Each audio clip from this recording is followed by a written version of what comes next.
Oke, kita mulai perkuliahan kita hari ini. Sebelumnya, Bismillahirrahmanirrahim. Assalamualaikum warahmatullahi wabarakatuh. Waalaikumsalam. Waalaikumsalam warahmatullahi Selamat wabarakatuh. pagi, Bu. Ya, selamat pagi semuanya. Ketemu lagi di mata kuliah Statistika Ekonomi di pertemuan kedua ya. Setelah minggu kemarin kita sempat perkenalan antara saya dengan saudara, kemudian perkenalan juga dengan mata kuliah yang nanti akan kita bahas selama 1 semester ini. Nah, hari ini kita akan mulai masuk ke materi, tetapi sebelumnya, bentar, saya akan, oke, silakan saudara bisa klik link yang sudah saya share di chat room. Di situ ada polling, silahkan diisi terlebih dahulu. Sudah terlihat ya pollingnya? Bisa dibuka nggak? Silahkan. Cuma dua itu nggak banyak kok, cuma 2 soal. Saya cuma minta pendapat saudara. Tuh, silahkan bisa diisi terlebih dahulu. 1 menit cukup ya buat ngisi pollingnya.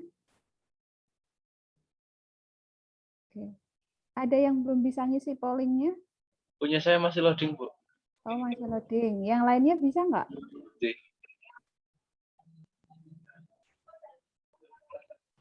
Belum bisa, Bu. Bu, izin Bu bertanya, kalau pakai Zoom orang tua gimana ya, Bu? Laptop saya lagi error, Bu. Oh iya, nggak apa-apa. Oh iya, Bu, siap, Bu.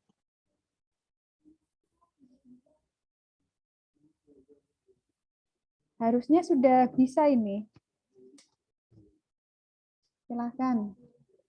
Cuma ada dua hal yang ingin saya tanyakan ke saudara. Harusnya sudah bisa. Ini sudah jalan waktunya. Oke, ada yang belum bisa ngisi pollingnya?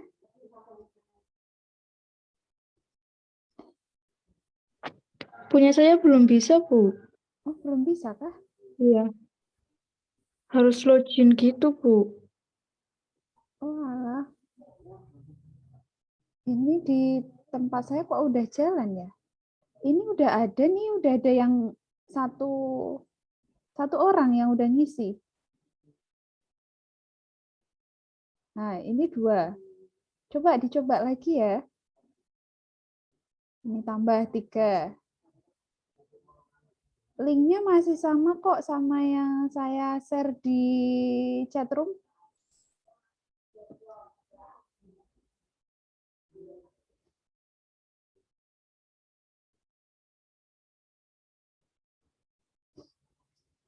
Oke, 7, 9.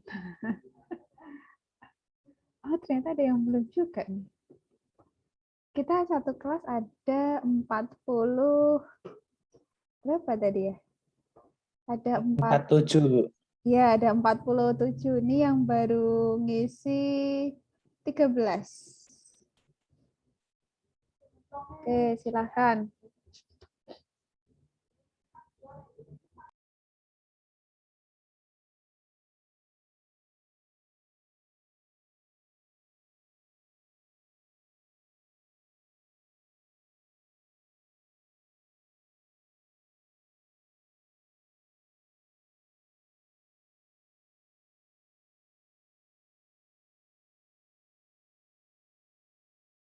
Saya izin ganti akun ya, Bu, di laptop satunya. Udah bisa. Oke, Yuan silahkan kalau mau ganti ini.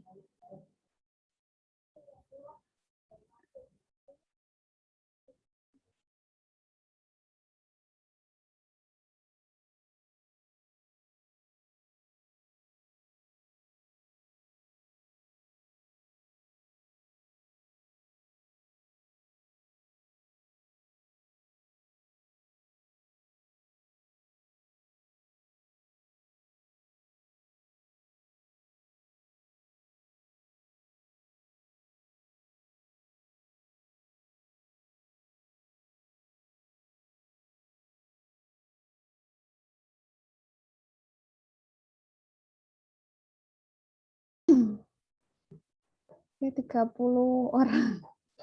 32. Ayo masih berlanjut pollingnya. Ternyata banyak juga nih yang belum, ada 8 sih. 8 orang yang belum baca slide-nya.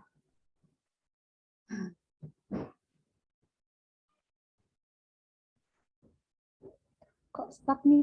Udah, yang lain kemana nih? Baru 34, kurang 13 orang lagi. Udah 35, 36. Yuk, yang belum mungkin masih ketiduran.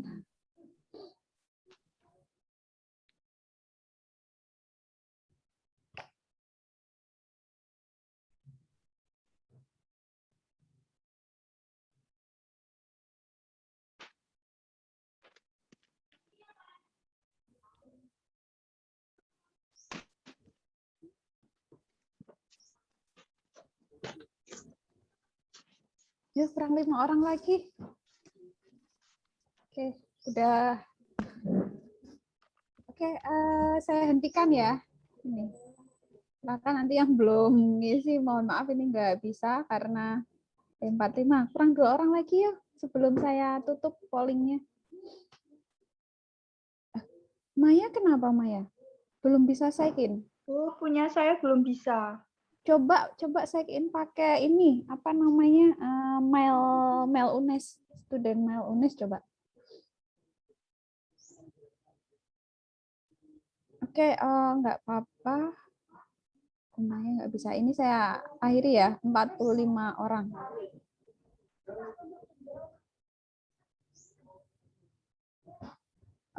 Sudah bisa terlihat belum di tempat saudara hasil pollingnya?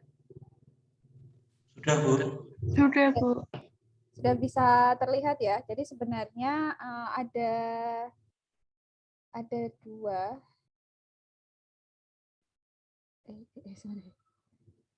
Ada dua hal yang ingin saya tahu sekaligus nanti ini bisa menjadi bahan awal untuk kita belajar. Yang pertama itu adalah terkait dengan apakah materi, metode, dan distribusi sampel itu sudah dibaca. Materinya itu sebenarnya sudah saya upload di Elena ya. Ada yang belum bisa download materinya? Sudah semua ya, karena ini rata-rata sudah baca semuanya. Nah, ternyata 32 orang itu sudah membaca. Syukurlah, alhamdulillah, karena tadi kita masih ada waktu 45 menit sebelum perkuliahan via Zoom ini kita mulai, jadi saudara bisa membacanya terlebih dahulu. Kemudian yang kedua, slide berapa yang belum dipahami? Ini paling banyak slide nomor 21 sampai 33. Nanti untuk karena porsinya yang slide pertama sampai 10 itu imbang ya dengan slide 11 sampai 20. Jadi nanti saya akan percepat saja di slide dua rentang slide tersebut. Kemudian nanti kita akan lebih banyak diskusi di slide ke-21 sampai 33. Begitu ya, karena ini sesuai dengan jawaban terbanyak dari polling yang saya berikan ke saudara. Oke, ini saya stop dulu. Oke. Saya akan coba share screen untuk materi kita hari ini.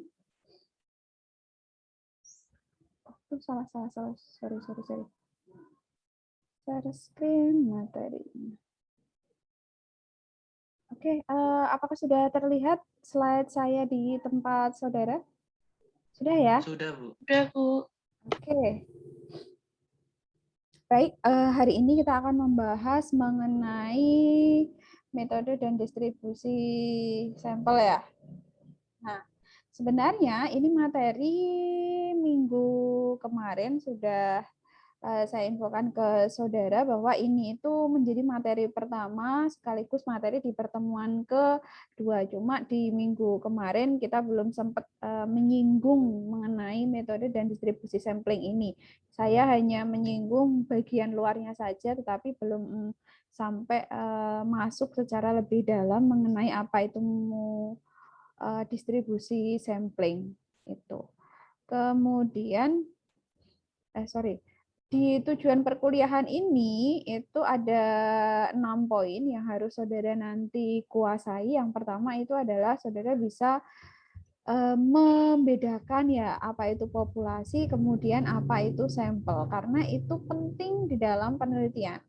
Kemudian yang kedua adalah bagaimana metode penarikan sampel dengan menggunakan di situ ada teknik probabilitas dan non probabilitas. Nanti kapan kita menggunakan teknik penarikan sampel yang probabilitas dan kapan kita menggunakan teknik yang non probabilitas. Ini saya coret-coret, saudara bisa terlihat ya di tempat saudara ya? Lihat enggak? Oke. Ya, kemudian yang ketiga itu di dalam di dalam penarikan sampel itu ada yang namanya kesalahan penarikan sampel. Nah, nanti kita akan memahami kira-kira apa itu kesalahan dalam penarikan sampel. Yang keempat, ada distribusi sampel rata-rata proporsi serta distribusi selisih rata-rata proporsi. Yang kelima, tujuannya adalah mengetahui pentingnya faktor koreksi untuk populasi yang bersifat terbatas. Karena yang namanya populasi itu ada yang bersifat terbatas, ada yang non terbatas. Jadi kita harus mampu untuk memahami secara lebih dalam lagi kira-kira untuk populasi yang bersifat terbatas itu nanti karakternya bagaimana, kemudian nanti bagaimana penarikan sampelnya. Yang jelas kalau populasi bersifat terbatas itu berarti jumlah populasinya juga terbatas ya. Jadi tidak banyak sehingga nanti akan berimbas kepada penarikan sampelnya. Bagaimana, apakah nanti kita pakai probabilitas, apa kita pakai nanti yang non probabilitas beserta dengan jumlahnya. Kalau populasinya terbatas berarti nanti jumlah sampelnya pun juga akan terbatas. Itu biasanya akan lebih gampang. Tapi kalau populasinya yang tidak terbatas, itu yang nanti kita akan agak susah. Sehingga nanti kita harus bisa untuk melakukan pembatasan. Nah, yang keenam itu adalah kita memahami dalil batas tengah. Nah, untuk mengetahui kira-kira nanti distribusi sampelnya itu seperti apa. Jadi ini penting sebagai langkah awal sebelum nanti ketika saudara akan mengambil data, itu tidak sembarangan karena step-step yang harus saudara lalui untuk pengambilan data itu adalah yang pertama, salah satunya itu adalah menentukan kira-kira nanti apakah populasinya itu kita pakai populasi yang terbatas atau yang tidak terbatas. Kemudian yang kedua adalah kita pakai teknik sampelnya itu menggunakan probabilitas atau yang non probabilitas seperti itu. Sehingga nanti kalau kita sudah bisa menentukan kira-kira kita pakai, misalnya kita pakai yang probabilitas, kira-kira nanti jumlah sampel yang harus kita ambil itu di dalam penelitian kita itu jumlahnya berapa. Dan kalau kita mengacu kepada beberapa ahli statistik itu beda-beda. Jadi misalkan nanti ada yang populasinya itu misalnya 1.000 atau 4.000. Nanti jumlah sampel yang harus kita ambil itu juga akan berbeda, misalkan antara rumusnya Slovin dengan misalnya rumusnya Ferdinand itu mungkin nanti akan berbeda-beda karena asumsi yang mereka gunakan teorinya itu juga berbeda. Jadi tidak ada masalah, nanti silahkan saudara bisa menentukan kira-kira saudara akan mengacu kepada penarikan sampel yang pakai teorinya siapa, sehingga nanti dijelaskan di dalam misalnya ketika nanti nyusun skripsi ya, ketika nyusun skripsi itu nanti saudara pakai teorinya siapa, itu juga harus jelas. Itu ya, itu untuk tujuan perkuliahannya. Nah, ini outline yang akan kita bahas untuk hari ini. Kita fokus ke bab 1 ya di metode dan distribusi sampling. Ini sebenarnya ada beberapa subbab. Yang pertama adalah pengertian populasi sampel, metode penarikan sampel, kemudian ada kesalahan penarikan sampel, ada distribusi sampel rata-rata, kemudian ada selisih rata-rata dan proporsi, ada faktor koreksi, dan dalil batas tengah. Jadi kurang lebih ada berapa nih? Ada 7 ya. Ada 7 yang akan yang harus saudara kuasai. Nah, yang pertama hubungan antara sampel dan populasi. Ada yang tahu apa itu populasi dan apa itu sampel? Silahkan yang mau menjawab. Sorry. Nggak harus sama, nggak harus kata-katanya itu sama dari slide ini, nggak masalah. Yang penting silahkan apa yang saudara pahami setelah membaca materi mengenai metode dan distribusi sampling ini, terutama di situ adalah apa yang dimaksud dengan populasi dan sampel. Oke, itu silahkan. Izin menjawab, Bu. Ya, izin menjawab, Bu. Oke, silahkan Rizky ya tadi ya. Rizky kah? Oh, Izin sorry, menjawab, sorry. Siapa? Dwi Sofyan. Aditya atau siapa? Atau Sofyan? Sofyan. Ya, Sofyan dulu boleh. Silakan Sofyan. Suara Sofyan masuk enggak ya, Bu? Jelas. Suaranya jelas. Oh, oke. Alhamdulillah. Bismillah. Mungkin ini sepengetahuan Sofyan aja ya, Bu. Misalkan ada salah ataupun kekeliruan, mungkin teman-teman ataupun Ibu nanti bisa dikoreksi ya, Bu ya. Oke. Jadi menurut Sofyan pertama ini populasi gitu ya. Jadi mungkin populasi itu sendiri dapat diartikan sebagai sekumpulan sampel gitu ya, Bu. Sekumpulan sampel gitu, Bu. Nah, kalau misalkan sampel itu mungkin dapat diartikan sebagai bagian dari populasi itu sendiri, bagian dari populasi yang diambil gitu, Bu. Atau perwakilan dari populasi yang diambil gitu, Bu. Kayak gitu, Bu. Terima kasih, Bu. Oke, terima kasih Sofyan. Ada yang mau menambahkan? Selain Sofyan tadi, ada atau enggak yang mau menambahkan? Enggak ada? Izin jawab, Bu. Oke, silahkan. Siapa? Manarul ya? Iya, Bu. Tapi mohon maaf, ini agak berbeda dengan mungkin ya, terkait dengan pendapat Mas Sofyan. Kalau saya lebih berpendapat bahwa populasi adalah sekumpulan individu yang sekumpulan individu atau mungkin sekumpulan yang bersatu menjadi satu kelompok gitu. Dan untuk sampel itu adalah bagian yang diambil atau bagian yang mewakili daripada populasi itu sendiri. Seperti itu. Terima kasih. Oke, terima kasih Mas Manarul dan Mas Sofyan. Nah, kita bahas nih. Yang pertama itu adalah kalau saudara perhatikan sebelum kita masuk ke definisinya ya tadi yang sudah disampaikan oleh Mas Sofyan sama Mas Manarul. Kalau kita lihat di sini ada 2 gambar. Yang pertama itu adalah gambar yang lingkaran birunya itu cukup banyak. Enggak banyak sih sebenarnya, di sini ada berapa? 1, 2, 3, 4, 5, 6, 7, 8, 9, ada 9. Tapi ini sebenarnya enggak harus 9 sih, cuma di sini ada sekumpulan lingkaran ini, kemudian ini yang dimaksud dengan populasi. Kemudian yang sampel itu ternyata dari 9 lingkaran ini itu hanya diambil 3. Itu ya. Jadi ilustrasinya bahwa di sini ternyata yang pertama adalah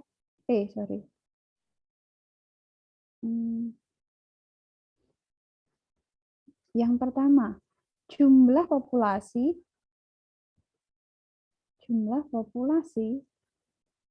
lebih banyak, ya kan, daripada sampel. Betul nggak? Betul ya? Tuh, jumlah populasi itu lebih banyak daripada sampel. Atau jumlah sampel adalah kurang dari populasi. Itu kata kunci yang pertama. Kata kunci yang kedua, bahwa anggota atau lingkaran dari sampel, anggota sampel adalah anggota populasi. Mohon maaf tulisannya agak jelek ya, tapi terbaca ya di tempat saudara ya. Nggak ketutupan. Oke, itu. Yang pertama adalah jumlah populasi lebih besar daripada jumlah sampel. Itu kalau kita lihat gambar ini. Nanti kita cross check sama jawaban dari Manarul sama Sofyan. Kemudian ini ya, cocok ya, sesuai ya, jumlah populasi itu lebih banyak daripada jumlah sampel. Yang kedua adalah anggota sampel ini ya, ini misalkan saya kasih angka lah. 1, 2, 3, 4, 5, 6, 7, 8, 9. Ada 9.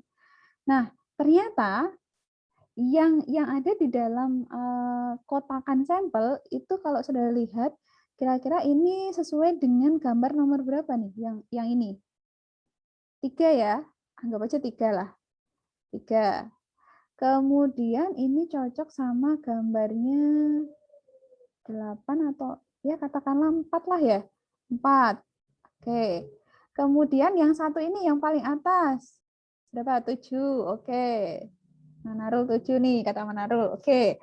Berarti cocok ya bahwa yang lingkaran yang ada di dalam kotakan sampel itu nomor ini yang pertama itu ada 3. Oh, 3 ternyata ada di dalam kotakannya populasi. Kemudian, oh ternyata 4 itu juga ada di kotakan populasi. Dan 7 itu juga salah satu anggota yang ada di kotakannya populasi. Berarti kata kunci yang kedua itu adalah bahwa anggota sampel itu adalah bagian dari anggota populasi. Jelas ya? Oke. Kemudian, nah, definisi yang sudah disampaikan oleh Mas Sofyan sama Mas Narul itu benar sekali.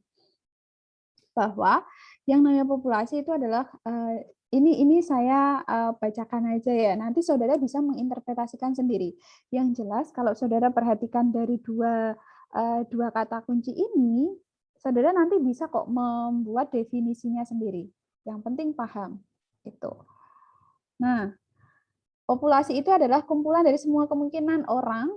Dia bisa, yang namanya populasi itu bisa bentuknya orang, bisa bentuknya benda, atau ukuran lain yang menjadi objek. Pokoknya nggak semuanya orang. Nggak semuanya orang. Orang itu misalkan mahasiswa itu kan orang. Kemudian ada dosen, ada pengusaha, kemudian ada karyawan, itu orang. Kemudian benda itu misalkan di situ ada jumlah kendaraan, kemudian ada jumlah televisi, jumlah HP dan lain sebagainya, atau ukuran lain misalkan di situ kalau di ekonomi pembangunan misalkan ukuran lain itu adalah misalnya data tentang tingkat kematian, kemudian tingkat inflasi, pertumbuhan penduduk, dan lain sebagainya. Itu. Nah, yang namanya populasi itu ada 2. Yang pertama adalah terbatas, yang kedua tidak terbatas. Kalau yang terbatas itu adalah unsur terbatas itu berukuran N. Contoh misalkan di situ ada populasi bank, populasi perusahaan reksadana. Nah, kalau populasi bank, berarti misalkan di situ ada koperasi. Koperasi masuk nggak di dalam populasi bank? Masuk nggak? Koperasi itu masuk ke bank atau enggak? Masuk nggak? Hah? Masuk nggak? Silakan kalau mau jawab ya atau tidak. Koperasi itu masuk bank atau tidak? Ayo. Tidak. Oke. Koperasi itu bukan bank, meskipun dia jenisnya sama. Jadi koperasi itu lembaga keuangan. Cuma kan dia beda. Kecuali kalau saya bilang di sini populasi lembaga keuangan. Nah, di situ kan berarti ada bank, ada koperasi, ada asuransi dan lain sebagainya. Tapi di sini saya sudah membatasi bahwa contoh yang terbatas di sini adalah populasi bank. Kalau saya masukkan koperasi, ya nggak masuk. Gitu ya. Begitu juga kalau saya masukin asuransi, ya nggak masuk. Karena di sini saya sudah melakukan pembatasan bahwa populasi saya itu adalah populasi bank. Berarti semua bank, mau itu bank BUMN atau bank swasta, semuanya masuk di situ. Kecuali kalau misalkan dari populasi bank saya melakukan pembatasan lagi. Misalkan di situ populasi bank swasta. Bank swasta itu kan ada Bank Mega, ada Paninbank, ada CIMB dan lain sebagainya. Itu kalau yang swasta. Itu. Kemudian selain populasi bank di situ ada populasi perusahaan reksadana. Nah, di situ sudah ada pembatasan. Berarti ini populasinya adalah khusus perusahaan reksadana. Berarti perusahaan misalkan di situ perusahaan manufaktur yang nggak boleh masuk gitu. Karena di sini kita sudah melakukan pembatasan. Dan yang melakukan pembatasan ini siapa? Yang melakukan pembatasan itu dilakukan oleh peneliti.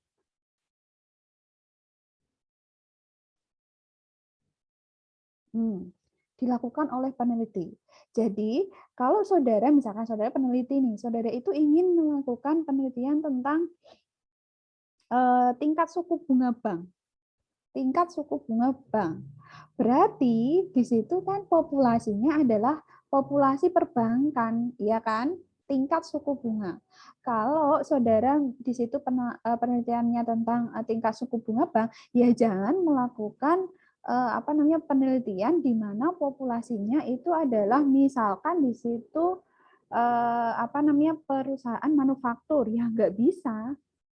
Perusahaan manufaktur nggak bisa ini, nggak bisa ya, coret, nggak bisa. Kenapa? Karena di situ saya hanya nih saya biru coret yang beda sendiri. Perusahaan manufaktur nggak bisa karena penelitian saya itu saya memiliki tentang tingkat suku bunga. Di perusahaan manufaktur kan nggak ada suku bunga, ya kan? Suku bunga itu adanya di lembaga keuangan. Nah, saudara nanti tinggal mau memfokuskan, mau membatasi itu apakah di perbankan, di koperasi, atau di asuransi. Itu ya, kalau saudara hanya ingin melakukan pembatasan, biar datanya itu semakin valid, ya boleh, terserah. Begitu. Kemudian, selain terbatas, itu ada tidak terbatas, yaitu suatu populasi yang mengalami proses secara terus-menerus, sehingga ukuran N itu menjadi terbatas perubahan nilainya. Jadi kalau yang antara terbatas sama tidak terbatas itu tipis perbedaannya. Jadi di sini kalau yang tidak terbatas itu prosesnya itu secara terus-menerus. Jadi kayak misalnya contohnya di sini adalah jumlah penduduk. Jumlah penduduk. Nah, jumlah penduduk itu kan dia berubah setiap waktu ya, berubah setiap waktu. Jadi misalkan hari ini jumlah penduduknya misalnya 200, jumlah penduduk Jawa Tengah misalnya di sini adalah 2 juta. Hari ini mungkin tidak 2 juta, karena misalnya hari ini ada yang meninggal. Kemudian ada yang kelahir, birth, ya kan? Ada yang meninggal, ada yang lahir. Kalau meninggal berarti jumlah penduduknya semakin berkurang, kalau ada kelahiran berarti jumlah penduduknya semakin bertambah. Jadi datanya itu akan semakin terus-menerus. Itu. Nah, biasanya kalau untuk penelitian itu kita menggunakan lebih banyak yang populasinya itu yang populasi terbatas. Karena kalau kita pakai populasi yang tidak terbatas itu kan perubahannya fluktuatif ya, fluktuatif, sehingga nanti kalau semakin banyak jumlah datanya kita akan semakin semakin susah sebenarnya, semakin susah untuk menentukan kevalidan datanya. Jadi kalau semakin rigid, semakin kompleks, semakin spesifik, itu nanti hasil datanya akan semakin bagus karena fokus penelitian kita itu memang sudah jelas. Itu. Kemudian setelah populasi kita berlanjut ke sampel. Sampel itu adalah bagian dari populasi. Nah, sampel itu ada dua, ada probabilitas, ada non probabilitas. Jadi jenisnya itu ada dua. Ada probabilitas, ada non-probabilitas. Kalau yang probabilitas itu adalah yang suatu sampel yang dipilih sedemikian rupa dari populasi sehingga masing-masing anggota populasi itu memiliki probabilitas. Tahu probabilitas ya? Probability. Probability itu apa? Peluang bukan Bu? Kenapa? Peluang, Bu. Hah? Peluang, probability itu peluang. Kemungkinan. Ya, kemungkinan, kesempatan, itu probability. Nah, kalau probabilitas itu jadi di sini suatu sampel itu yang dipilih sedemikian rupa dari populasi sehingga masing-masing anggota populasi itu memiliki probabilitas atau peluang yang sama. Jadi semuanya sama.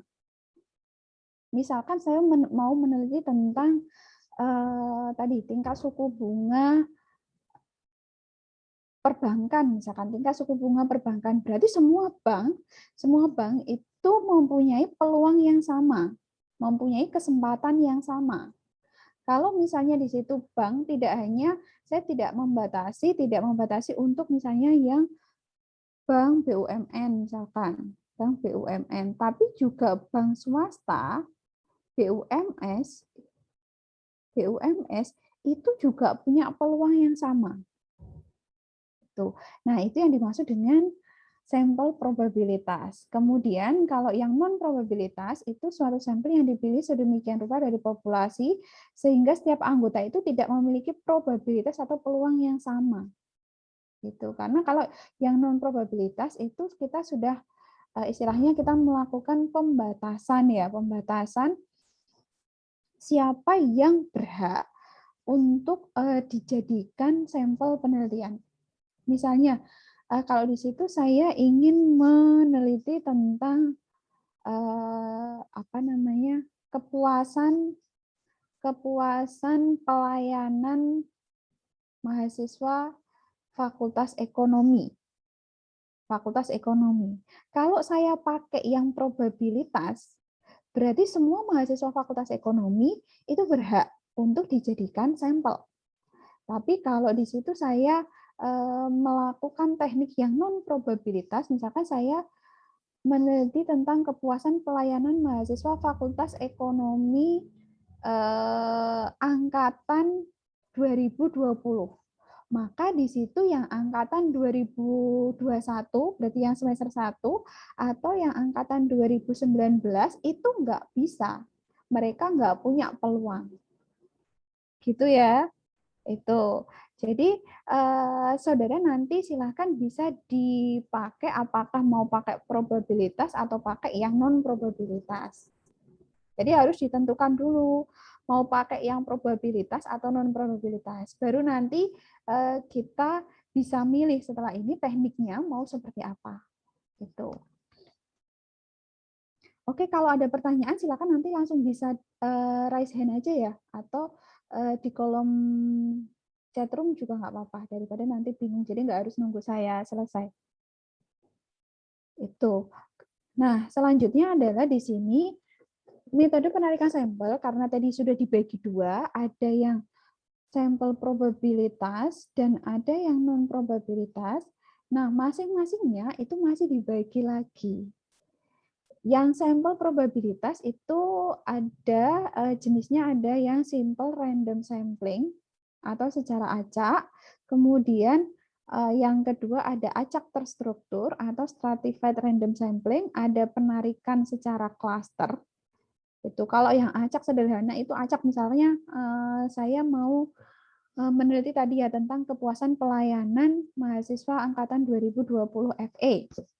Nah, saya acak aja terserah mau dia dari jurusan ekonomi pembangunan, mau dia dari jurusan manajemen, mau dari akuntansi atau dari PE itu terserah random. Tapi kalau saya pakai yang nomor 2, yang acak terstruktur itu saya biasanya melakukan istilahnya terstruktur ya, acak boleh tapi terstruktur di situ. Misalnya saya membagi misalnya terserahlah saya mau ambil misalkan setelah dihitung itu ternyata saya harus nyari 200 mahasiswa. Kalau yang terstruktur mahasiswa berarti yang saya ambil misalkan yang stay di Semarang. Kalau yang sederhana tadi yang bebas lah terserah. Misalnya hari ini saya ketemu siapa, dia yang akan jadi sampel saya. Itu. Nah, pasti juga saudara nanti bertanya-tanya kira-kira perbedaannya apa, itu yang akan kita bahas nanti. Kemudian yang ketiga itu ada yang penarikan cluster sampling. Kalau cluster itu berdasarkan cluster area ya. Ini kata kuncinya itu di cluster atau area. area. Nah, misalkan tadi mahasiswa FE itu kan ada 4 jurusan nih. Ada EP, ada PE, ada manajemen, ada akuntansi. Nah, di situ kalau di sini kita pakai sistemnya klaster, berarti nanti di masing-masing klaster itu harus terpenuhi. Itu harus ada perwakilan sampelnya. Itu. Nah, kalau yang non probability sampling itu ada yang systematic sampling, ada yang code sampling, dan ada yang purposive sampling. Gitu. Nah, biasanya kalau untuk ilmu-ilmu ekonomi atau penelitian bidang ekonomi, itu biasanya pakainya yang ini. Karena gampang. Yang sample probability, entah itu yang random, atau yang stratified, atau yang cluster. Ini biasanya yang sering dipakai di bidang ekonomi. Nah, ini ya. Jadi kalau acak sederhana, kemudian ada sistem kocokan, itu sistem arisan, diundi siapa, pokoknya yang keluar ya itu yang nanti akan jadi sampel saya. Gitu. Atau kita bisa pakai tabel acak, itu ya boleh. Yang paling sering dan umum digunakan itu yang ini kalau mahasiswa itu, karena gampang. Acak sederhana kalau udah nentuin, misalnya sampelnya itu adalah perusahaan reksadana. Oh, berarti nanti ya sudah perusahaan reksadana dari manapun itu boleh. Misalkan perusahaan reksadana yang misalnya nggak ada ketentuan yang dia beromset sekian sampai sekian, itu nggak ada. Pokoknya yang acak aja. Misalnya nanti se-Indonesia itu ada 500 perusahaan reksadana. Ya udah, saudara sebar semuanya, siapa nanti yang masuk itu yang akan jadi sampel penelitian saudara. Itu. Ini tidak ada masalah ya, karena tadi tidak terlalu banyak yang ini sudah cukup paham lah tadi. Itu. Kemudian ya, ini ada yang sampel acak terstruktur dan ada sampel sistematis. Kalau acak terstruktur, yang namanya terstruktur meskipun di situ acak ya, di situ dilakukan dengan membagi anggota populasi dalam beberapa subkelompok yang disebut dengan strata, lalu suatu sampel itu dipilih dari masing-masing stratumnya. Stratum itu adalah bagian dari strata. Ini ya, stratum, bagian dari strata. Itu. Sama halnya dengan data. Data itu adalah kumpulan dari datum. Nah, kalau stratum itu bagian dari strata ini. Jadi populasinya itu dikelompokkan terlebih dahulu, ini ya. Jadi populasi itu enggak gelondongan. Kalau tadi yang ilustrasi yang pertama tadi kan gelondongan tuh di dalam satu kotakan. Kalau ini yang sampel acak terstruktur itu populasinya itu dibagi dulu ke beberapa subkelompok. Jadi populasinya itu ada kelompok 1, ada kelompok 2, ada kelompok 3. Misalnya kalau populasi perbankan itu misalnya bank, ini adalah bank BUMN. Bank BUMN itu siapa aja? Ayo, bank BUMN siapa aja? BTN, Bu. BTN, terus? BRI, BNI.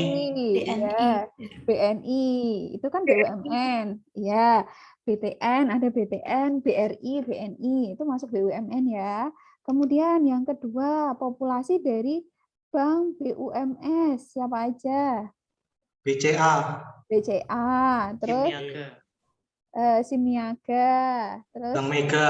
Bank Mega, Paninbank, Hanabank, itu kan banyak banget ya kalau di Indonesia ya. Itu. Nah, itu kan udah karena saya contohnya di sini populasi perbankan, ini kan saya bikin subkelompok nih. Yang pertama BUMN, BUMS. Nah, kalau kita pakai sampel acak terstruktur, itu berarti setelah kita bagi ke subkelompok, lalu kita ambil sampel yang dipilih dari masing-masing ini. Nanti karena populasi misalkan kelompok 1 BUMN, kelompok 2 BUMS, berarti untuk pengambilan sampelnya ya harus dari 2 ini. Begitu ya. Itu. Jadi harus dua-duanya dipilih. Karena kita tadi sudah mengelompokkan, kecuali kalau kita pakai yang acak sederhana. Kalau acak sederhana kita bebas, mau itu BUMN mau BUMS sudah, kita nggak ada pengelompokan itu. Pokoknya asal dia namanya bank, ya udah, maka mereka akan masuk ke dalam sampel kita. Itu. Nah, kalau yang sampel sistematis itu berarti penarikan di sini dikatakan sistematis apabila setiap unsur atau anggota dalam populasi itu disusun dengan cara-cara tertentu secara alfabet. Misalnya, kalau sistematis itu kan ada data bank nih, bank yang beroperasi di Indonesia.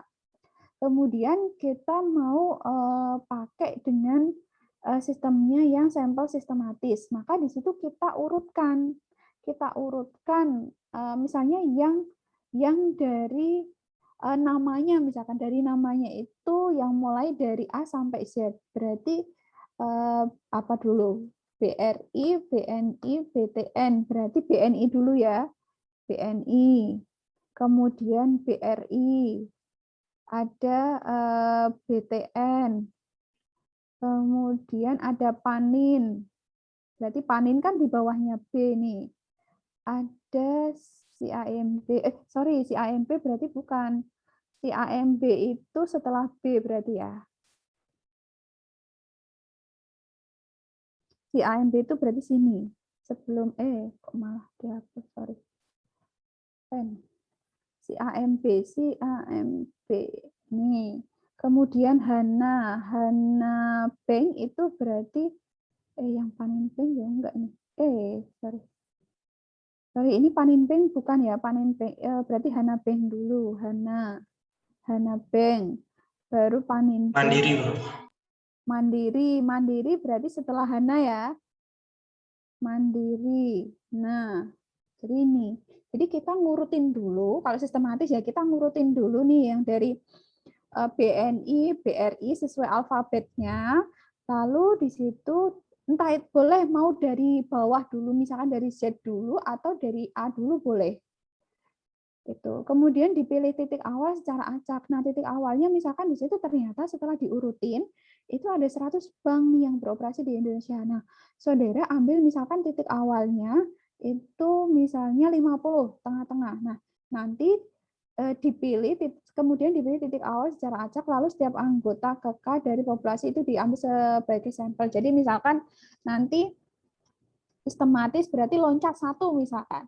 Loncat 1 berarti kalau 50 naik berarti 48, 46 misalkan yang genap ya. Saudara ambil yang genap misalkan berarti 46, 44 dan seterusnya. Kemudian ke bawah juga berarti yang 52, 54 sampai misalkan 100. Itu kalau sistematis. Nah, biasanya kalau ini kan berdasarkan alfabet atau saudara juga bisa misalkan berdasarkan omset. Misalkan saudara ingin meneliti tentang keberhasilan wirausaha. Nah, saudara di situ ternyata dengan menggunakan sampel sistematis ini, tetapi acuannya itu adalah berdasarkan omset. Nah, omset itu taunya dari mana? Misalkan taunya dari data Kemenkop misalkan, Kementerian Koperasi misalkan yang khusus Provinsi Jawa Tengah.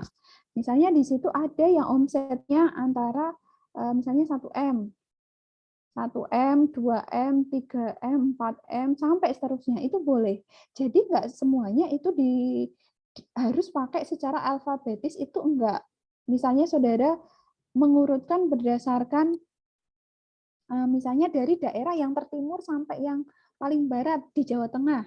Misalkan kalau yang paling timur itu kan berarti ada Rembang ya, Rembang, Pati, Kudus, Demak, Semarang, Kendal, itu juga boleh. Itu boleh.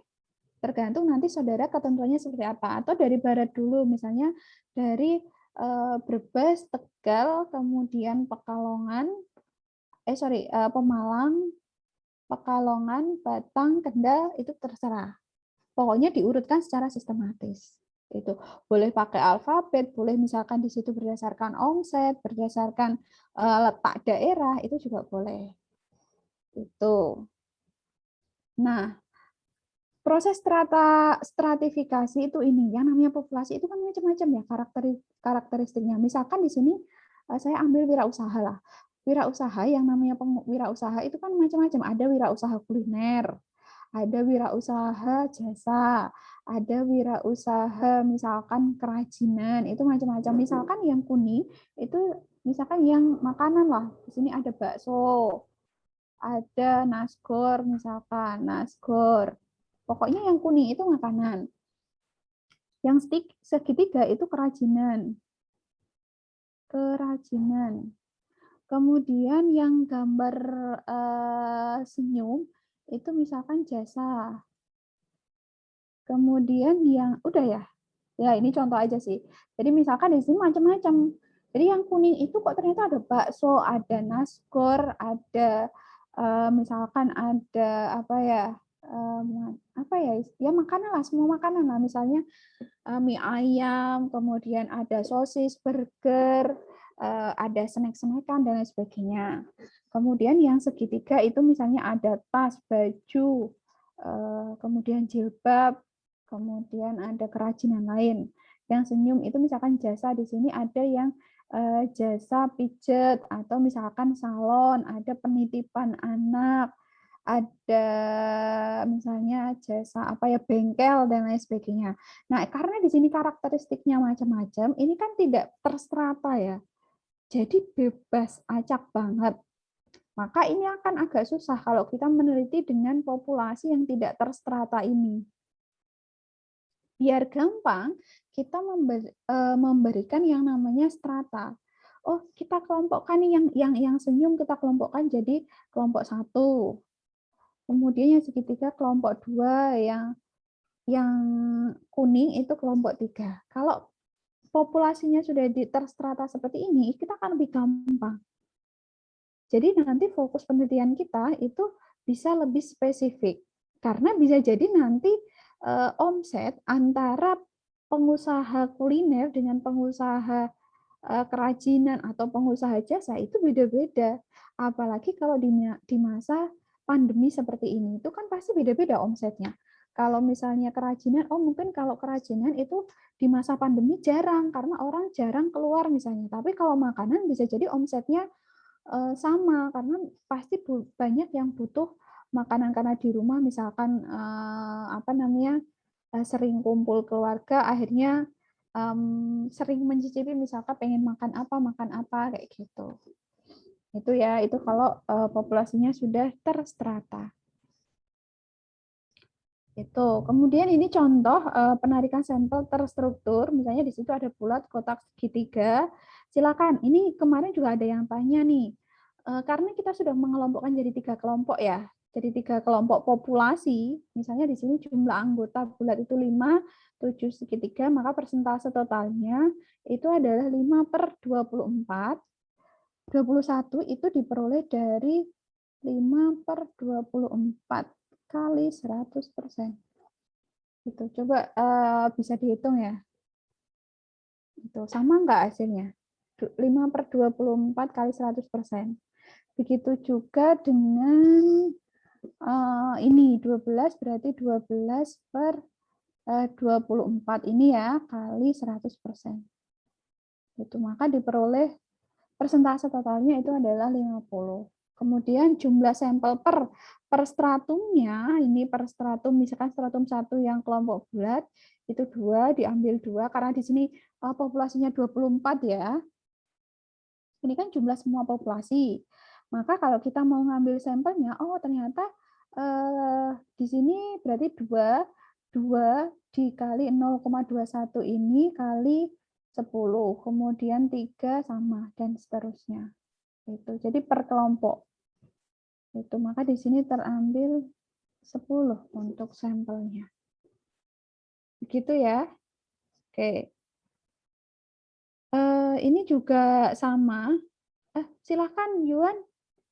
Kalau ada yang mau ditanyakan. Yuan.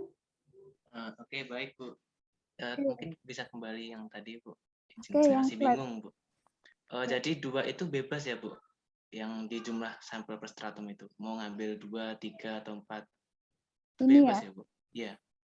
Oke, jadi 2 ini diperoleh dari 0,21 kali 10. Kan hasilnya 2. Nah, ini kalau di total, misalnya kita ini populasinya kan 24. Karena populasinya 24, maka jumlah sampel yang harus kita ambil itu berapa? Itu kan pertanyaan selanjutnya. Nah, untuk menentukan 24 itu siapa aja, karena kita udah pakai strata, berarti yang bulat ini itu diambil berapa, yang kotak itu diambil berapa, yang segitiga itu diambil berapa sampel. Nah, itu caranya seperti ini. Ini kan persen. Sebentar ya. Oke. Nih, 21% persentase dari total. Berarti itu maksudnya 21%. 21% itu sama dengan 0,21. Gitu. 29% itu kan sama artinya dengan 0,29. Ya kan? Dikalikan dengan kalau 0,29 itu kan berarti kalau dikalikan 10 berarti 2,9 ya. 2,9 itu nggak mungkin, orang kan nggak mungkin koma-koma, ya kan? Orang kan nggak mungkin koma-koma, maka kita bulatkan jadi 3. Kalau 0,21 orang kan nggak mungkin, oh 2 ki masa 2 orang nanti ditambah satunya kok koma, misalkan diambil kepalanya aja kan nggak mungkin kayak gitu. Jadi kalau sampel itu dibulatkan seperti itu. Gitu ya. Oke. Baik Bu, izin tanya lagi, itu yang dikalikan 10-nya tuh 10-nya apa ya Bu? Masih bingung. Itu kan 0,21 kali 10. Nah 10-nya itu kita ambil dari mana ya Bu? Oke, ini kan 100% ya. Ini 100%. Sebenarnya, karena ini jumlahnya cukup sedikit sih, sedikit, jadi mungkin saudara agak bingung. Misalnya di sini 21%. 21%, karena jumlah anggotanya 5, berarti kira-kira dari 5 orang ini kan siapa yang akan kita ambil.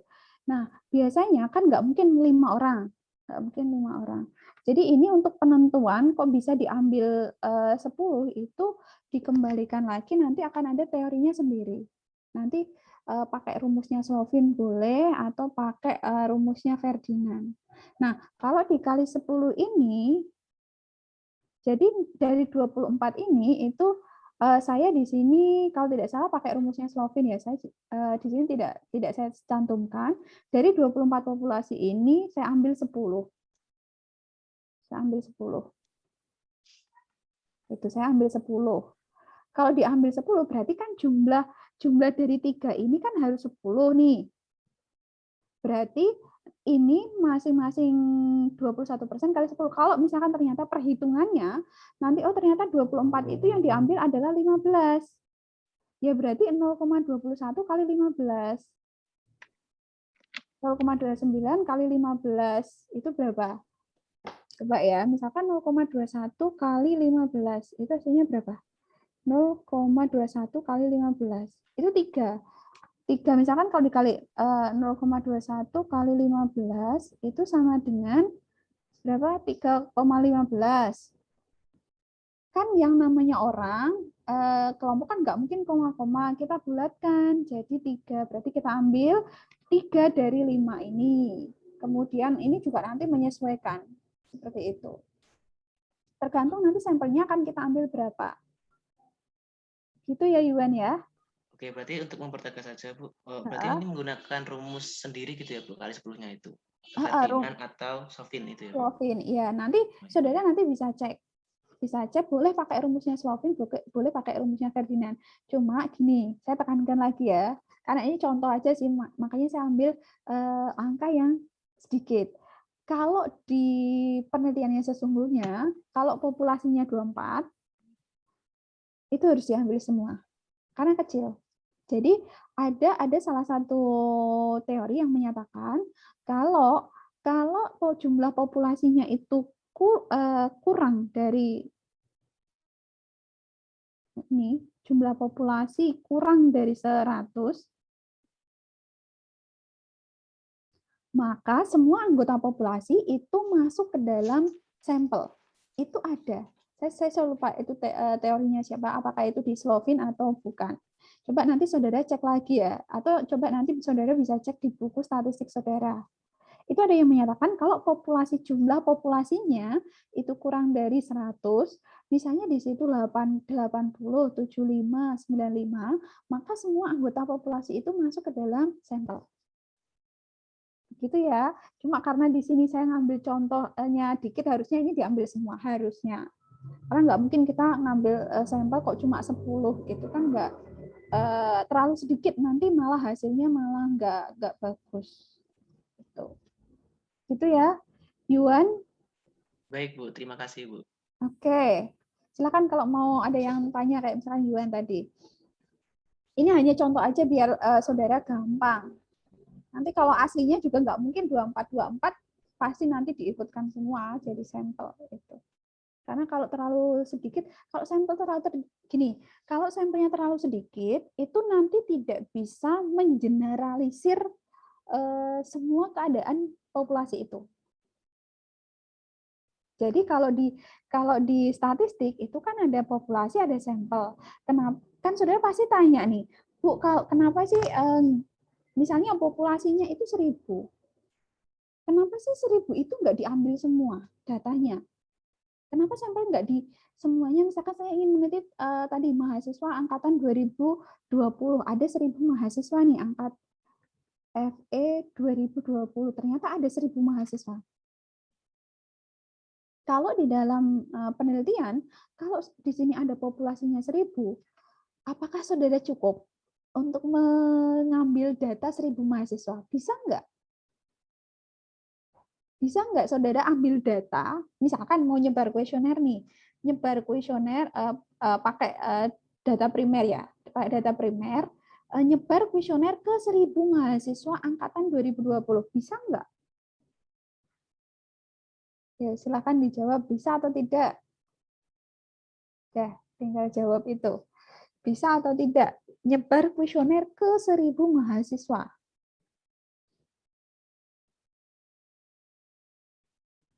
Bisa, Bu. Bisa. Kata Rizky bisa. Ada jawaban yang lain yang mau nyebut tidak bisa? Bisa, Bu, tapi mungkin tidak mengisi semua seperti itu. Oke. Bisa tapi mungkin ada yang tidak mengisi. Jadi jawabannya bisa, tapi tidak efektif. Bisa tapi tidak efektif. Kenapa? Kalau saudara mau ideal banget, misalkan nyebar 1000 mahasiswa, apalagi saudara nyusun skripsi, itu kan terbatas waktunya. Ya kan? Nyusun skripsi aja, misalkan saudara penelitian nyusun skripsi misalkan 6 bulan. Katakanlah 6 bulan lah. Semester 8 udah fokus. Atau misalkan mau semester 7 katakanlah, berarti 12 bulan kayaknya nggak mungkin, 8 bulan lah. Udah mulai dari semester 7 nih. 8 bulan. 8 bulan kalau di situ saudara ada nyusun proposal, belum lagi bimbingan, ya kan? Itu kan butuh waktu. Nyusun proposal sama bimbingan proposal ya, itu kan 1 bulan kadang-kadang nggak cukup. Butuh waktu 2 bulan. Ada yang 3 bulan, ada yang sampai 4 bulan. Nah, belum lagi kalau saudara harus mengumpulkan data ini. Kalau nyebar kuesioner di 1000 mahasiswa bisa-bisa saja, tapi tidak efektif. Makanya nanti di situ ada di dalam statistik itu yang namanya sampling. Dan itu sah dilakukan. Karena kalau nyebar 1000 itu nggak mungkin. Masih mending kalau sampelnya itu mahasiswa. Coba kalau sampelnya itu adalah karyawan yang itu di luar bidang saudara. Kalau mahasiswa kan sesama teman. Tapi kalau di luar bidang saudara, entah itu karyawan di perusahaan atau yang lainnya, nyari 1000 orang itu juga bisa, tapi susah untuk mengkoordinir 1000 orang.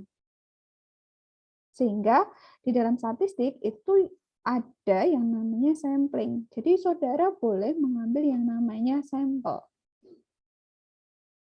Gitu ya. Jadi nanti tergantung, dari 1000 mahasiswa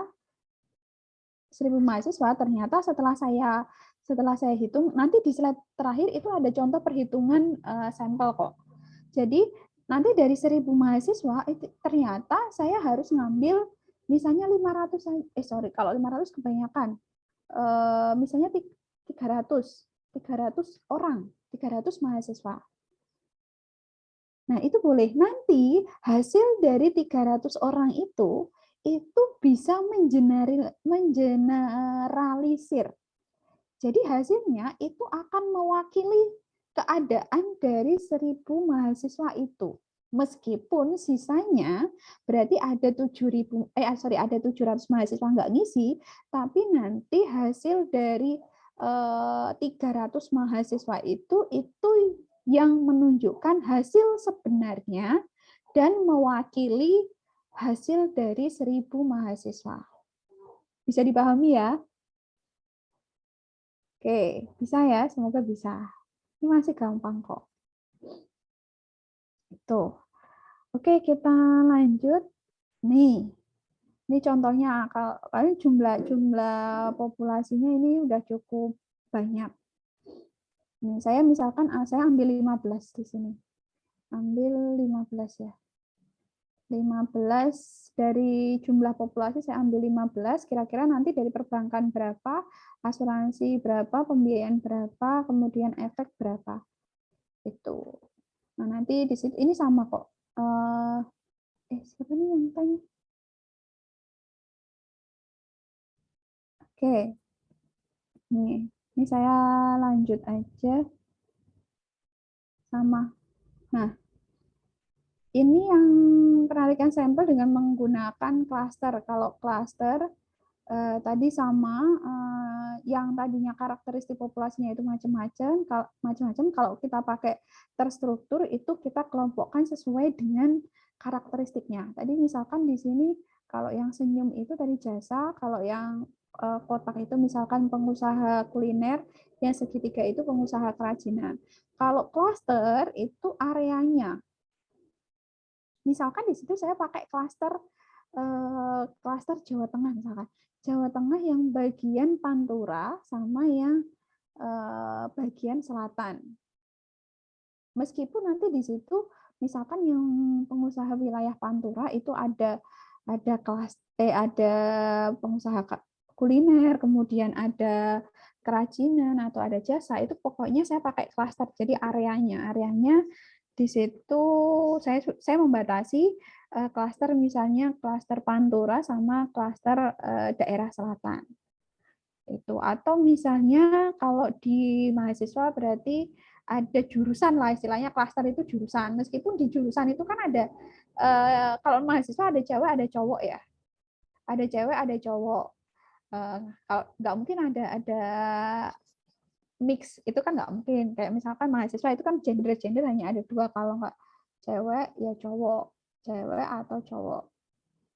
Jadi kalau terstruktur itu misalkan saya kelompokkan cewek sendiri nih, atau saya kelompokkan cowok sendiri, berarti ada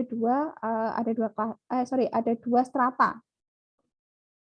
Tapi kalau di sampel cluster itu bebas, isinya mau cewek boleh, mau cowok boleh, tetapi saya pakai cluster. Oh, clusternya itu ada jurusan. Jadi di situ ada EP, ada manajemen, ada akuntansi, ada PE itu. Jadi isi jurusan EP itu kan nggak cuma cowok aja, tapi di situ juga ada cewek. Itu. Jadi gabung. Tapi di situ kita membuat klaster. Nah, selanjutnya adalah kesalahan dalam penarikan sampel. Kesalahan dalam penarikan sampel itu perbedaan antara nilai statistik sampel dengan nilai parameter populasi. Parameter itu adalah ukuran. Parameter ukuran atau pengukuran. Jadi kesalahan dalam penarikan sampel itu perbedaan antara nilai statistik sampel itu dengan nilai parameter populasi. Nah, ini biasanya terjadi ketika kita tidak menggunakan acuan atau kita tidak berpegangan pada teori tertentu. Itu biasanya terjadinya itu. Jadi ada perbedaan nilai statistik sampelnya. Harusnya misalnya kalau tadi saya bilang harusnya kalau di dalam statistik kalau populasinya kalau P itu kurang dari 100 itu harus diambil semua. Harus ambil semua. Karena kan cukup sedikit ya, ini gampang. Tapi nanti kalau misalnya saudara ternyata dari 100 ini kok nggak diambil semua. Ini kalau dihitung ya, 100 ini kalau dihitung dengan menggunakan statistik ya, itu hasilnya paling diambil sekitar 25-an kalau nggak salah. Itu ada nanti perhitungannya. Itu paling diambil 25. Itu diambil 25 nanti semakin sedikit sampel, semakin sedikit populasi, maka akan semakin sedikit sampel yang terambil. Betul ya? Semakin sedikit populasi, semakin sedikit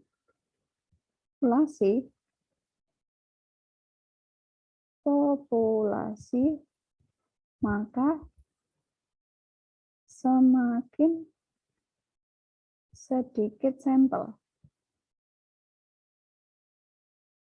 Tuh. Sama, kalau dibalik juga sama. Semakin banyak populasi, maka semakin banyak sampel yang nanti akan diambil. Jadi kalau populasinya semakin sedikit, maka karena di situ sampelnya semakin sedikit, ini hanya ada 25, itu yang kadang-kadang membuat hasil penelitian itu jadi bias. Atau istilahnya ambigu. Jadi kadang-kadang kalau sampelnya semakin sedikit itu hasilnya itu tidak bisa, hasilnya kurang valid lah istilahnya kalau di dalam statistik itu kurang valid. Meskipun bisa mengeneralisir, hasilnya itu bisa mengeneralisir atau bisa diakui untuk 100 orang, tetapi biasanya hasilnya itu kurang valid atau jadi bias. Gitu. Makanya usahakan populasinya itu ya cukup banyak, kecuali kalau memang terbatas ya. Kalau terbatas populasinya sedikit ya lebih baik diambil semua. Itu kalau misalnya kurang dari 100 itu. Jadi nanti di situ akan ada perbedaan yang harusnya diambil 25 tapi ternyata saudara ngambilnya hanya 15. Itu kan nanti akan terjadi kesalahan penarikan sampel. Nah, ini yang harusnya juga kadang-kadang dihati-hati. Kadang ada yang hasil penelitiannya itu tidak valid atau hasil penelitiannya itu misalnya hipotesisnya itu tidak diterima. Oh, silakan coba saudara runut. Oh, jangan-jangan saya salah dalam melakukan penarikan sampel. Ternyata yang harusnya tadi diambil 25 saudara karena terbatas waktunya udah mepet, sampelnya juga susah dicari, misalkan disuruh ngisi nggak mau, akhirnya saudara mengolah data seadanya. Dari 25 itu ternyata hanya ada 20. Itu kan sudah terjadi kesalahan, harusnya sudah terjadi perbedaan. Yang harusnya diambil 25 kok ternyata malah diambil 20. Nah, itu bisa jadi nanti menyebabkan hasilnya pun itu juga tidak valid. Itu karena sudah ada kesalahan dalam penarikan sampel ini. Gitu. Kemudian ini sudah masuk ke distribusi sampel rata-rata dan proporsi. Distribusi sampel itu ya kayak distribusi kan penyebaran ya. Penyebaran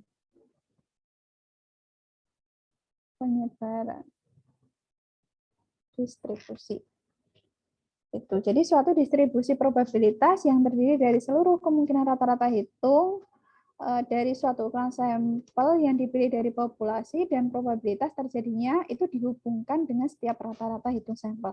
Nah, nanti distribusi sampel ini ketika kita sudah melakukan, misalnya kita sudah menentukan populasinya, mau pakai populasi terbatas atau tidak terbatas, mau itu kita pakai strata atau kelompok, kemudian nanti kita ketemu sampelnya, nah baru kita hitung, nanti di masing-masing kelompok atau kalau kita nggak pakai kelompok, misalnya nanti langsung ya, nah nanti langsung kira-kira sampel yang akan kita ambil itu berapa? Nah, itu yang dimaksud dengan distribusi sampel.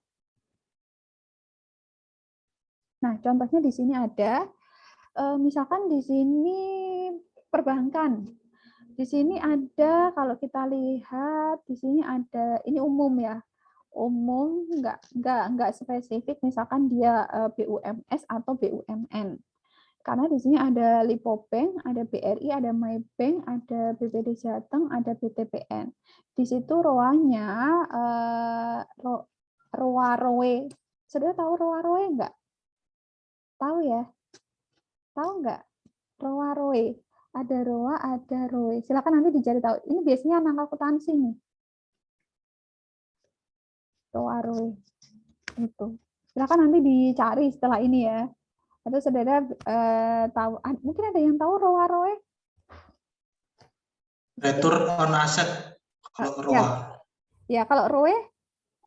Return on equity. Iya, itu. Kalau ROA itu return of asset, A itu aset, pengembalian aset ya, return of asset. Aset ini, pengembalian return of asset. Kalau ROE itu sama return of itu equity. Equity atau modal. Ada aset.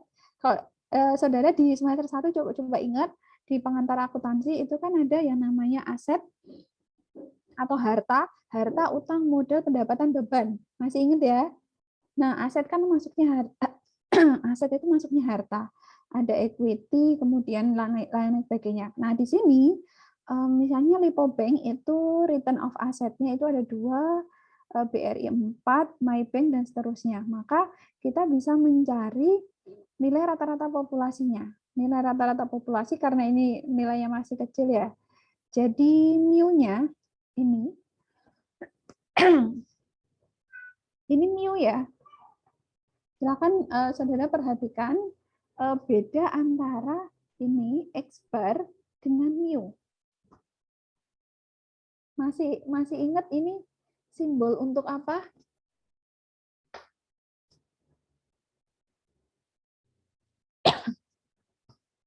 Ada yang masih ingat? Mu. Statistik. Mu ini, mu. Pernah lihat nggak simbol ini? Pernah? Pernah, Bu. Ya. Itu apa? Kalau mu rata-rata, Bu. Populasi. Kalau ini, kalau X bar, Rata-rata sampel. kalau mu tadi rata-rata? Izin masuk, Bu. Iya. Kalau mu itu rata-rata, kalau X bar itu total, Bu. Iya kah? Iya kayak, Bu. Iya dah. Jumlah, Bu. Iya, totalnya, Bu. X bar tuh. X bar bedanya kalau ini, nah, ini yang ketiga, yang saya tulis ini loh. Kelihatan nggak yang terakhir nih? Kelihatan ya di slide saudara ya? Nah, 3 ini. Ini kan bacanya mu. Ini mu, X bar, sama sum. Itu tulisannya sum. Tahu nggak ini apa? Mu itu apa? Rata-rata, Bu. Ya. Kalau X bar? Nilai data dari populasi. Nilai data. Belum. Izin untuk menjawab, Bu. Oke, silakan. Siapa? Rani. Nah, untuk mu itu rata-rata parameter untuk populasi, sedangkan X bar itu rata-rata untuk nilai sampel. Kalau ini yang ketiga? Itu jumlah. Ya, betul sekali. Itu yang dimaksud Raini. Itu kok Raini. Siapa Rani? Betul. Ini tuh rata-rata populasi. Rata-rata populasi. Ya ampun, tulisannya jelek banget. Tapi bisa dibaca ya. Nanti kalau saudara nggak tahu tulisan saya, silakan tanya aja. Rata-rata sampel. Beda ya? Oke, silakan diingat-ingat. Kalau mu itu rata-rata populasi. Berarti suruh jumlah populasi, kalian hitung tuh rata-ratanya. Nah, itu rumusnya bukan X bar, tapi pakai mu. Itu kalau di statistik. Nah, kalau yang saudara hitung itu adalah sampelnya di situ sudah populasi ini sudah dihitung, kemudian diambil sampel. Nah, itu baru pakai X bar atau biasanya X lah. Biasanya X itu rata-rata. Baru kalau jumlah itu ini. Nah, ini itu jumlah. Sum atau sum lah. Tulisannya sum. Nah, nilai rata-rata populasi itu adalah mu. Mu ini daripada saya tulis, karena ini udah ada ya. Ini saya hapus saja. Nah, rata-rata populasi itu adalah mu sama dengan sigma X bar. Yang dimaksud dengan X bar di sini itu masing-masing ini ya. Masing-masing ini. Yang Lipobank, BRI, Maybank, kemudian dibagi karena di sini totalnya itu ada 5. Ada 5 bank, berarti dibagi 5. Itu rata-rata, ini masih rata-rata populasi. Kemudian yang kedua, apa namanya? Manarul mu kalau di fisika satuan elko. Ya, Manarul anak IPA kah? Manarul. saya anak IPS, jadi elko itu apa? Saya kok lupa ya pelajaran fisika saya cuma dapat sampai kelas 1 SMA karena SMA saya IPS itu. Kalau anak IPA ya mungkin tahu lah, kayak siapa Manarul nih tahu nih. Oke, kemudian yang kedua, nilai rata-rata populasi dan sampel apabila diambil sampel 2 dari 5 bank. Kalau ini kan tadi semuanya nih, semuanya diambil. Kalau ini kita ambil 2 aja. Kita ambil 2 dari 5. Kita ambil 2 dari 5 bank itu. Maka kita bisa pakai rumusnya kombinasi. Masih ingat rumusnya kombinasi? Kombinasi, peluang kombinasi permutasi. Masih ingat ya? Atau kalau lupa nanti dicoba dibuka-buka lagi lah. Ini saya kasih langsung aja. Kalau yang kombinasi itu ini. Sorry, salah. C itu kombinasi. Tulisannya kan kombinasi. Kombinasi. C sama dengan N kecil per NN. Atau ada yang biasanya nyebutnya, itu saya tulis di sini ya. CRN. Ada yang nyebutnya N kecil, ada yang nyebutnya R. Nggak usah bingung. Itu rumusnya adalah N besar faktorial. Masih ingat N besar faktorial? Masih ingat ya? N faktorial. Ini itu, lupa kah? Ini faktorial tuh perkalian menurun. Kalau 5 faktorial artinya berapa? 5 kali 5 kali 4 kali 3 kali 2 kali 2 kali 1. Nah, itu yang saya maksud. Itu kalau kombinasi di sini rumusnya berarti N faktorial sama dengan N faktorial dikalikan N per N besar min N faktorial. Atau biasanya nyebutnya ini biar gampang daripada saudara bingung. Gini ya, sorry. Ada yang nyebutnya N kecil, ada yang N besar. Jadi nggak usah bingung. Biar kalau di sini kan hanya antara N kecil sama N besar, daripada saudara bingung, itu biasanya ada yang CRN gitu aja. Kalau N itu jumlah ini 1, 2, 3, 4, 5. Nah, kalau R-nya itu karena kita ambil 2 ini, 2 sampel. 2 sampel berarti di sini berarti C2 per kombinasi 2 dari 5. Nah, nanti baru dimasukin kombinasi 2 dari 5 itu hasilnya 10. Betul nggak itu? Coba dihitung. 5 faktorial dikali 2 faktorial kali 3 faktorial. Berarti ini saya coba hitung ya.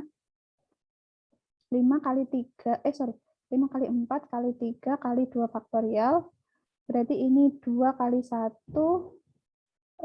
kali 3, 2, 1. Ini kita coret aja. Coret. 2 kali 1 ini yang 4.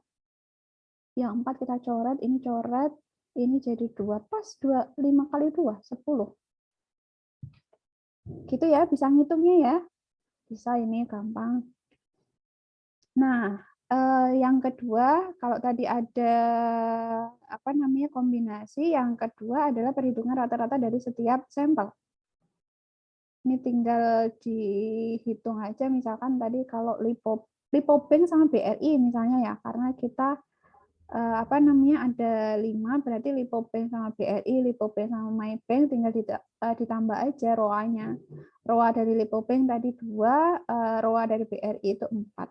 Itu udah dibagi 2 karena kita mau nyari rata-rata. Kalau BRI BRI Lipobank itu mau dibolak-balik misalkan Lipo BRI atau BRI ke Lipo itu kan sama aja sebenarnya. Itu sama aja. Ini mau dibolak-balik ya sama aja. Rata-ratanya nanti sama hasilnya. Nih, kalau saudara tanya kenapa dibagi dua, karena di sini kita pakai kombinasi dari dua bank. Kan kita mau ambil dua tuh. Mau diambil dua sampelnya. 2 dari 5 nih. 2 diambil sampel 2 dari 5 bank. Ya kan? Berarti kita pasangkan dua-dua. Kalau diambil 3, ya nanti dipasangkan 3. BRI dengan Maybank misalkan. Maybank berapa? Maybank misalkan 6. Berarti 2 tambah 4 tambah 6 berapa? 12. 12, ini ada berapa yang kita pasangkan? Kalau ada 3, berarti 12 dibagi 3, berarti 4. Itu. Berarti 4 itu ya rata-rata dari ini. Lipobank, BRI, sama Maybank. Gitu. Nah, nanti pokoknya diambil 4 dari 3 gabungan bank ini. Gitu. Kemudian ada nilai rata-rata sampel ini juga, tapi ini biasanya jarang sih dipakai. Ini pakai kombinasi ini. Kombinasi 1 per CN kombinasi N kecil dari N besar itu kan tadi 10 ya, 10. Kemudian baru ditambahkan 3, 4, 3, 3 dan seterusnya. Itu 3, 4, 3, 3 itu diperoleh dari ini ya. Ini. Itu.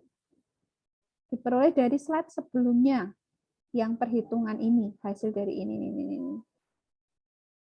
Itu. Baru dibagi 10. 10-nya dari mana? 10-nya ini. Karena kita melakukan rata-rata dari 2 bank itu. Meskipun awalnya itu adalah awalnya kan 5 bank, karena kita melakukan diambil 2 dari 5 bank kan jadinya kayak gini. Jadinya 10. Gitu. Kemudian ada nilai rata-rata populasi. Kalau nilai rata-rata populasi itu nih. Di sini pakainya dalam bentuk poligon. Nilai distribusi sampel rata-rata populasi ini digambar aja. Kalau poligon itu kan gambar garis aja. Itu. Sumbernya dari mana ya? Sumbernya dari sebelumnya ini, yang ini. Yang nilai rata-rata populasi ini sumbernya. 0,3, 0,4, 0,3 itu probability. Ini oke ya. Nah, standar deviasi. Kalau standar deviasi ini harusnya saudara sudah katam ini. Kemarin yang di semester 2 harusnya saudara sudah katam untuk standar deviasi sama rumusnya nggak berbeda kok, rumusnya sama. Ya, ini 2 ya. Ini X-bar 2 kayak ini. Cuma dia nabrak. Sehingga nanti ketemu hasil standar deviasinya. Nah, ini jangan lupa ini simbol standar deviasi nih. Standar deviasi populasi. Kalau belajar statistik itu banyak simbol-simbol, jadi saudara harus hafal. Ya paling nggak saudara paham lah. Itu. Sebentar saya ngecas dulu ya.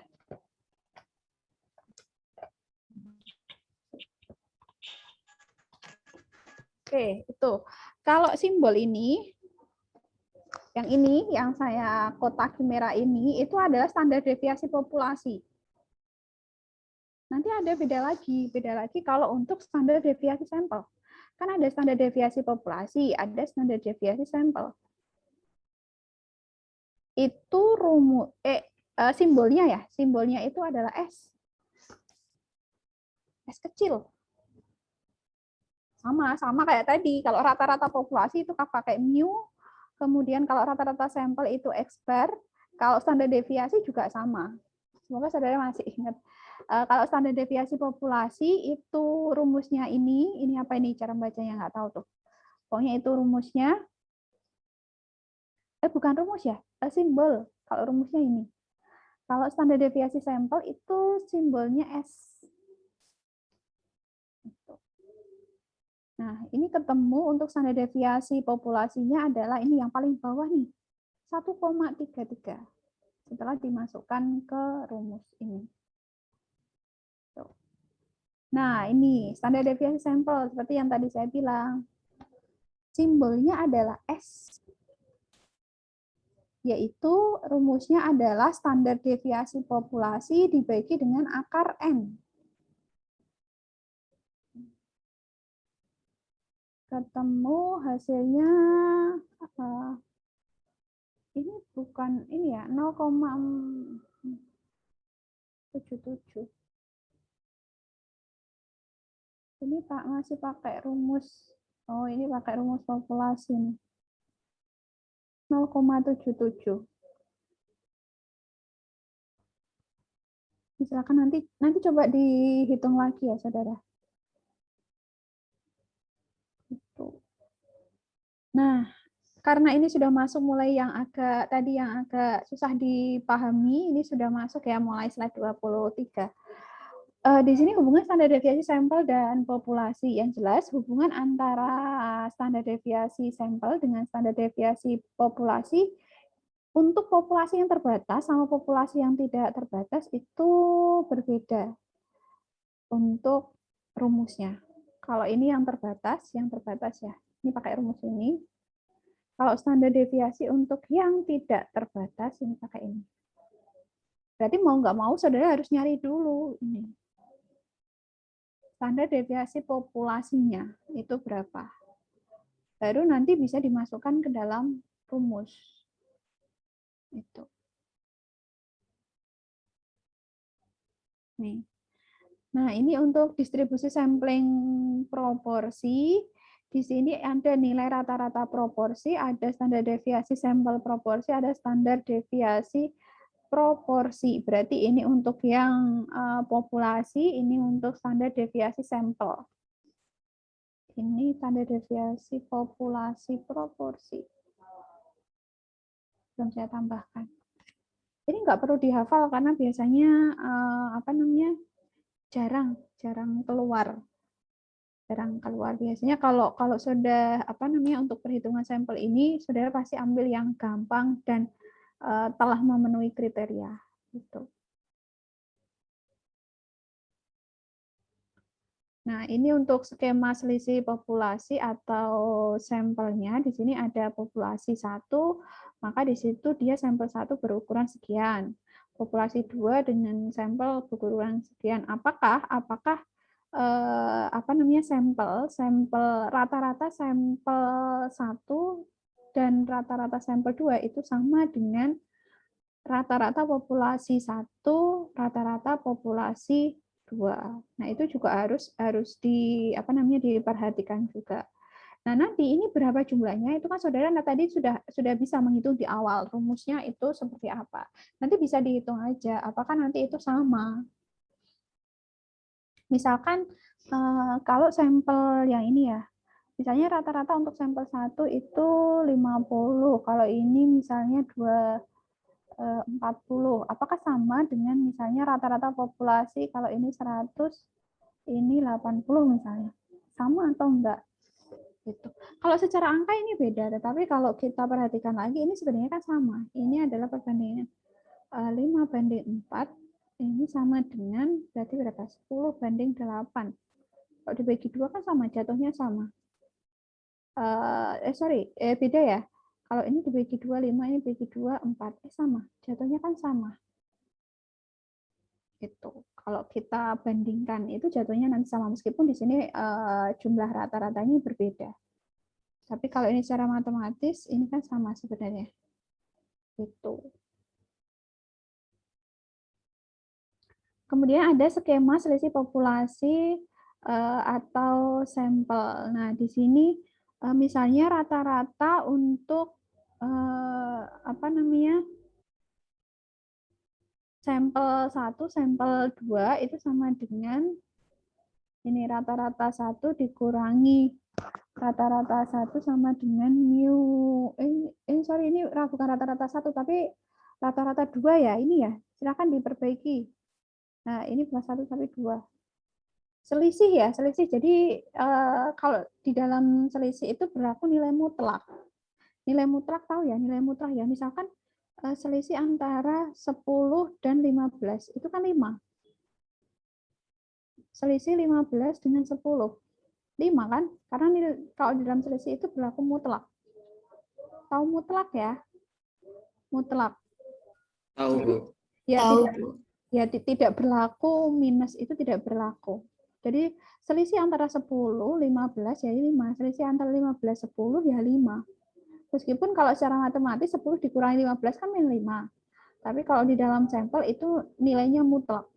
Mutlak kayak gitu. Sama yang ini juga.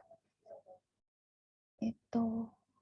Nah, selanjutnya ada distribusi sampel selisih rata-rata dan proporsi. Silakan saudara nanti bisa dilihat kembali. Ini rumusnya, rumus yang bisa saudara pakai. Misalnya saudara pakai nilai rata-rata distribusi sampel selisih rata-rata antara X1, X2 atau rata-rata 1 dengan rata-rata 2. Kemudian nilai standar deviasi untuk distribusi sampel. Misalnya di situ rata-rata selisih rata-rata 1 dengan selisih rata-rata 2. Di sini ada nilai rata-rata, ada nilai standar deviasi. Itu. Ini harus diperhatikan. Itu. Kemudian ada nilai Z. Itu masing-masing rumusnya berbeda-beda. Itu berarti kalau saudara ingin mencari nilai standar deviasi distribusi sampel, berarti saudara harus cari dulu standar deviasi kelompok 1, sampel 1, kemudian dicari sampel 2-nya berapa, baru dimasukkan ke rumus ini. Begitu. Tapi tenang saja, ini biasanya kalau udah masuk ke software statistik ini biasanya lebih gampang kok, nggak sampai. Jadi ini saya berikan ke saudara pemahaman biar saudara tahu oh rumusnya itu seperti ini, kayak gitu. Nanti kalau saudara pakai misalnya rumusnya Slovin atau Ferdinand itu malah lebih gampang lagi. Tinggal masukin ke rumusnya aja. Kemudian ada nilai rata-rata, ini juga sama, nilai rata-rata distribusi sampel. Ada nilai standar deviasi, ini untuk yang populasi ya. Itu. Udah selesai. Ini ada contoh soal di mana di situ seorang investor pada saat ini memegang saham kelompok aneka industri yang terdiri dari industri mesin dan alat berat, otomotif, tekstil, dan garmen. Pengamatan itu dilakukan selama 2 bulan nih. Waktu pengamatan aja 2 bulan nih. 2 bulan. Menunjukkan 44% probabilitas harga saham kelompok ini itu meningkat. Investor lain ternyata memegang saham kelompok perdagangan. Kelompok perdagangan. Jadi ada kelompok 1 nih. Kelompok 1 nih ya. Kelompok 1 industri mesin dan alat berat, otomotif, tekstil, dan garmen. Kemudian ada kelompok perdagangan, kelompok 2. Itu ternyata probabilitas sahamnya dia naik juga. Kalau tadi kelompok 1 naiknya 44%, kalau ini 67%. Apabila investor memiliki 100 lot untuk saham aneka industri, berarti lot untuk 100 slot saham untuk kelompok 1 ini ya, dan 200 slot untuk saham perdagangan, berarti 200 untuk kelompok 2. Berapa probabilitas beda persentase harga saham kelompok perdagangan meningkat 10% lebih besar dibandingkan dengan kenaikan harga saham kelompok yang aneka industri, yang kelompok 1. Gitu. Jadi ada 2 yang kita bandingkan. Di situ ada 2 kelompok industri ya. Yang pertama aneka industri macam-macam, di situ ada mesin, ada alat berat, otomotif, tekstil, dan garmen. Kemudian yang kedua itu adalah kelompok perdagangan. Nah, masing-masing kelompok itu ternyata mengalami peningkatan sahamnya, yaitu yang kelompok 1 44%, yang saham kedua itu 67%. Nah, saudara punya saham 100 lot saham untuk kelompok 1 dan 200 lot saham untuk yang kelompok 2. Nah, saudara akan menghitung kira-kira berapa probabilitas beda persentase harga sahamnya. Itu jika di kelompok perdagangan itu dia meningkat 10% lebih besar. Berarti aneka industri sahamnya dia tidak mengalami kenaikan untuk kasus ini ya. Kasus yang ditanyakan itu tidak mengalami kenaikan karena ternyata lebih tinggi di kelompok yang perdagangan, yaitu dia meningkat 10%. Caranya adalah nih. Kalau ini yang N yang perdagangan berarti N-nya 200, yang aneka industri N-nya 100. Ini sahamnya ya. Ini tuh saham. Kan tadi ada 200 lot, ada 100 lot. Tuh. Nah, ini P1-nya 67% kenaikannya, yang P2 44%. Ini didesimalkan ya, didesimalkan. 67% sama dengan 0,67, sama aneka industri juga 0,44.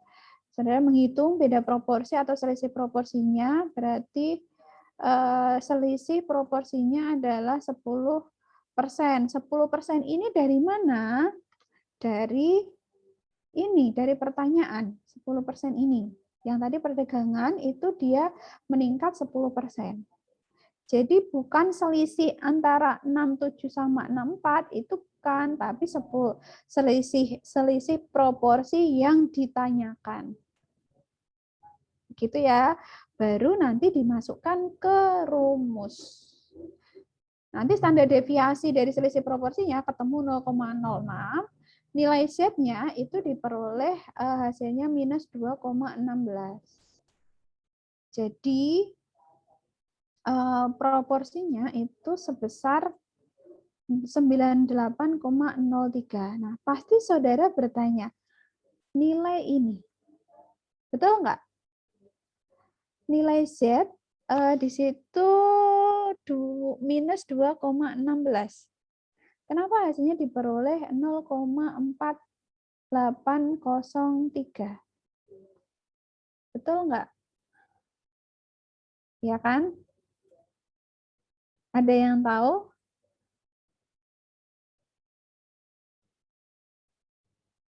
Ini diperoleh dari tabel Z.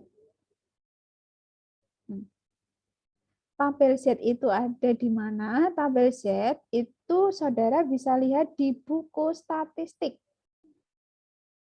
Di halaman belakang. Silakan dicari, di situ ada tulisan Z tabel. Itu bisa dilihat, nanti hasilnya minus 2,16 itu hasilnya 0,408. Gitu. Atau saudara kalau misalkan nggak ada bukunya, silakan bisa di-download tabel Z. Itu. Gitu ya. Kemudian 0,5 itu juga pasti saudara bertanya-tanya, 0,5 itu dari mana? 0,5 itu dari mana? Ada yang tahu? 0,5 itu dari mana?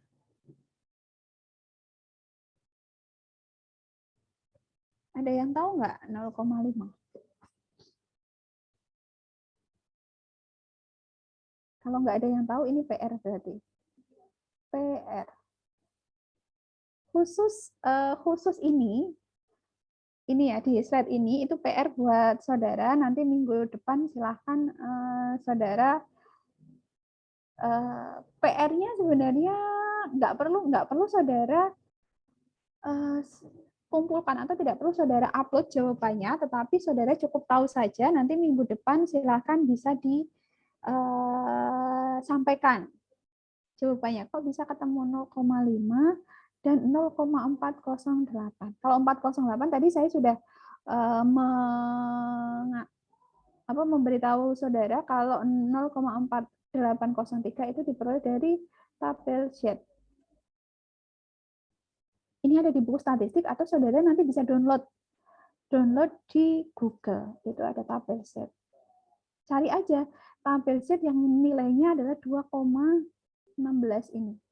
Nanti hasilnya ketemu 0,4808. Itu ya, itu PR1. Oke. Nah, ketemu di sini hasilnya adalah 0,5 ditambah 0,4803 itu sama dengan 0,9803. Desimal ini kalau kita persentasenya jadinya dikalikan 100 ya, dikalikan 100 berarti 98,03%. Jadi selisih probabilitas selisih harga saham ketika dia meningkat 10% itu adalah selisihnya antara dua kelompok itu adalah 98,03%. Berarti hal ini menunjukkan bahwa terdapat perbedaan yang relatif besar. Jadi jika tadi di saham perdagangan saudara punya 200 lot saham, ternyata kalau dibandingkan dengan aneka industri yang sahamnya itu setengahnya, ternyata di sini probabilitas harga sahamnya itu ternyata naiknya cukup signifikan. Kan hampir sempurna ya, 98,03%. Itu. Sehingga di situ terdapat perbedaan yang relatif besar antara kenaikan harga saham antara kelompok industri dan perdagangan. Oke. Sudah sampai sini ada pertanyaan? Tadi ada satu PR. Silahkan bisa diingat-ingat minggu depan kalau sudah ada yang tahu jawabannya atau yang sekarang sudah tahu jawabannya silahkan juga bisa langsung dijawab ya. Biar tidak membebani teman-temannya, saudara tahu dan saudara bisa share pengetahuan saudara ke teman-temannya dan meringankan beban teman-temannya karena tidak perlu ada PR, gitu, ada tugas. Nah, 2 slide terakhir nih. Nah, 2 slide terakhir. Faktor koreksi di sini ada penyesuaian standar deviasi untuk rata-rata hitung dan ada penyesuaian standar deviasi untuk proporsi. Ketika terjadi tadi, di awal tadi saya menyebutkan, jika terjadi adanya kesalahan ya, tadi kesalahan dalam penarikan sampel, maka di sini saudara bisa melakukan faktor koreksi. Di sini kita caranya yaitu melakukan penyesuaian standar deviasi untuk rata-rata hitung atau kita melakukan penyesuaian standar deviasi untuk proporsi. Jadi ada dua, ada untuk rata-rata hitung atau untuk proporsi. Rumusnya di situ sudah ada masing-masing. Silakan nanti bisa dipakai yang mana saja. Kalau di situ diketahui standar deviasi populasinya ya silakan pakai rata-rata hitung ini kayak rumus 1. Tapi kalau di situ diketahui proporsinya ya berarti pakai rumus yang kedua. Kemudian yang terakhir ada dalil batas tengah atau central limit theory, yaitu digunakan apabila populasi itu bersifat normal, maka distribusi sampel rata-rata dan proporsi itu juga akan bersifat normal.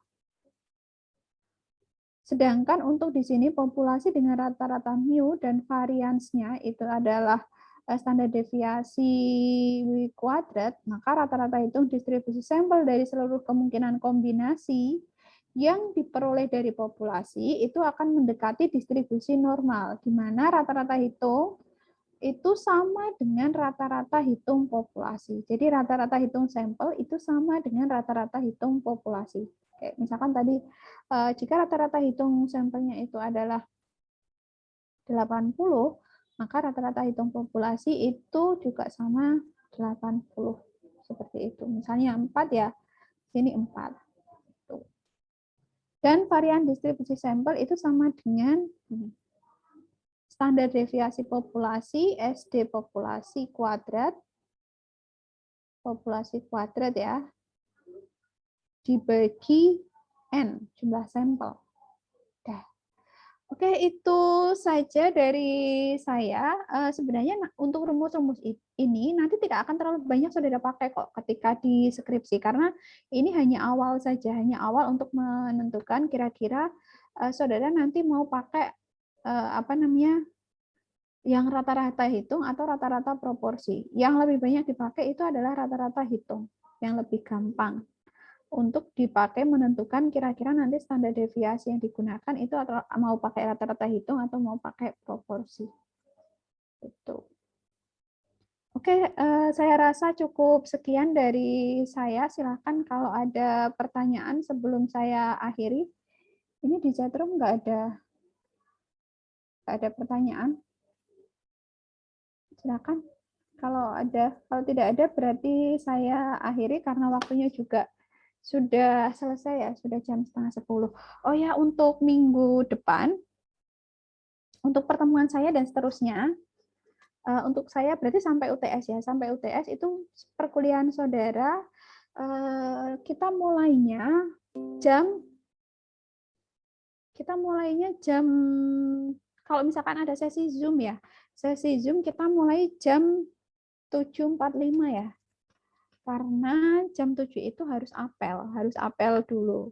Jadi kalau misalnya kita ada kesempatan untuk nge-Zoom, silakan nanti kita mulai seperti hari ini jam 7.45 dengan materi yang nanti saudara harus baca terlebih dahulu. Nanti setelah ini saya akan upload semua materinya. Sepertinya kalau di kelas saudara itu, saya nggak tahu kemarin sudah saya upload belum ya. Ada yang sudah ngecek belum di Elena? Sudah terupload semua belum materinya? Sampai pertemuan ke-7.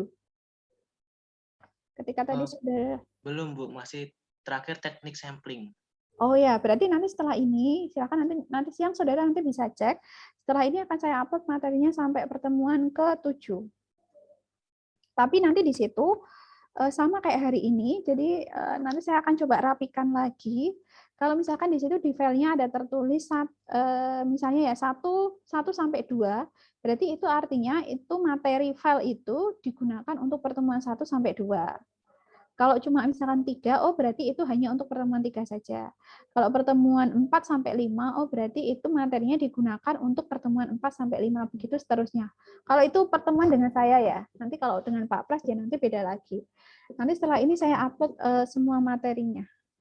Gitu. Semua materi sampai sebelum UTS. Jadi nanti saudara setiap kali pertemuan itu sudah langsung bisa cek di Elena, silakan dibaca dulu. Seperti itu. Oke, kalau tidak ada pertanyaan, saya akhiri perkuliahan kita hari ini. Ini yang nggak masuk siapa? Masuk semua ya, 49.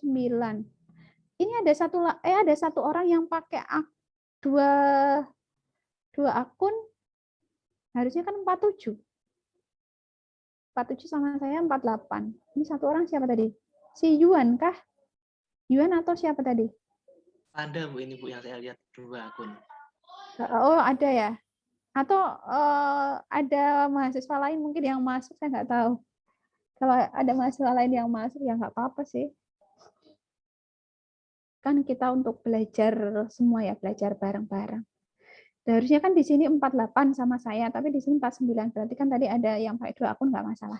Oke, itu saja dari saya. Semoga kalian paham dengan penjelasan saya. Kalau tidak paham, nanti bisa ditanyakan di grup WA ya. Dan teman-teman yang lain yang paham, silakan bisa menanggapi. Oke, itu saja. Terima kasih atas partisipasi saudara hari ini. Untuk rekaman perkuliahannya nanti saya akan upload. Silakan bisa dilihat kalau saudara nanti misalkan butuh rekaman ulangnya setelah ini. Itu saja dari saya. Terima kasih. Wassalamualaikum warahmatullahi wabarakatuh. Waalaikumsalam. Waalaikumsalam warahmatullahi wabarakatuh. Terima kasih, Bu. Oke.